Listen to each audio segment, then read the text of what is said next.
വോട്ടെടുപ്പിന് 3 ദിവസം മാത്രം ബാക്കി നിൽക്കെ മണ്ഡലത്തിലെ യുവാക്കളുടെ വോട്ടിൽ പ്രതീക്ഷയർപ്പിച്ച് പത്തനംതിട്ടയിലെ എൻ.ഡി.എ സ്ഥാനാർത്ഥി അനിൽ ആന്റണി. മണ്ഡലത്തിൽ ഒരു പുതിയ രാഷ്ട്രീയം യുവജനത ആഗ്രഹിക്കുന്നുണ്ടെന്നും തെരഞ്ഞെടുപ്പിൽ മണ്ഡലത്തിലെ ഏറ്റവും വലിയ വിഷയം വികസനമില്ലായ്മയാണെന്നും അനിൽ ആന്റണി റിപ്പോർട്ടറിനോട് പറഞ്ഞു. പ്രചാരണത്തിന്റെ അവസാന ദിവസങ്ങളിൽ പരമാവധി വോട്ട് ക്യാൻവാസ് ചെയ്യാനുള്ള ശ്രമത്തിലാണ് എൻ.ഡി.എ സ്ഥാനാർത്ഥി അനിൽ ആന്റണി. തന്റെ ആശയങ്ങൾ മണ്ഡലത്തിലെ യുവ വോട്ടർമാർ ഏറ്റെടുക്കുമെന്ന പ്രതീക്ഷയിൽ കൂടിയാണ് അനിൽ ആന്റണി. എനിക്ക് ഇവിടുത്തെ എല്ലാ ജനങ്ങളുമായിട്ട് ഇന്ററാക്ട് ചെയ്ത് അവരെല്ലാവരും ഒരു മാറ്റം ആഗ്രഹിക്കുന്നുള്ളൊരു മെസ്സേജ് എനിക്ക് തരുന്നു.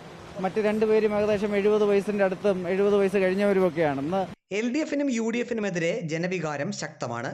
ഗവൺമെന്റിന്റെ നോൺ പെർഫോമൻസും കറപ്ഷനും എല്ലാം വലിയ ഫാക്ടേഴ്സാണ്. ആന്റണിയും കഴിഞ്ഞ 15 വർഷം വളരെ പൊട്ടൻഷ്യലുള്ള ഈ മണ്ഡലത്തിൽ നമ്മുടെ പൊട്ടൻഷ്യലിന്റെ ഒരു ഫ്രാക്ഷൻ പോലും നമുക്കിവിടെ ചെയ്യാൻ സാധിച്ചിട്ടില്ല. കേന്ദ്ര പദ്ധതികൾ ഉയർത്തിക്കാട്ടിയാണ് അനിൽ ആന്റണി വോട്ട് തേടുന്നത്. മണ്ഡലത്തിൽ ഏറ്റവും കൂടുതൽ ചർച്ച ചെയ്യുന്നത് വികസനമില്ലായ്മയാണ്. സംസ്ഥാനം സാമ്പത്തിക പ്രതിസന്ധിയിലായതിനാൽ വികസനം കൊണ്ടുവരാൻ സംസ്ഥാന സർക്കാരിനാകില്ലെന്ന് അനിൽ ആന്റണി പ്രചാരണത്തിലുടനീളം വിമർശിക്കുന്നു. റിപ്പോർട്ടർ, പത്തനംതിട്ട.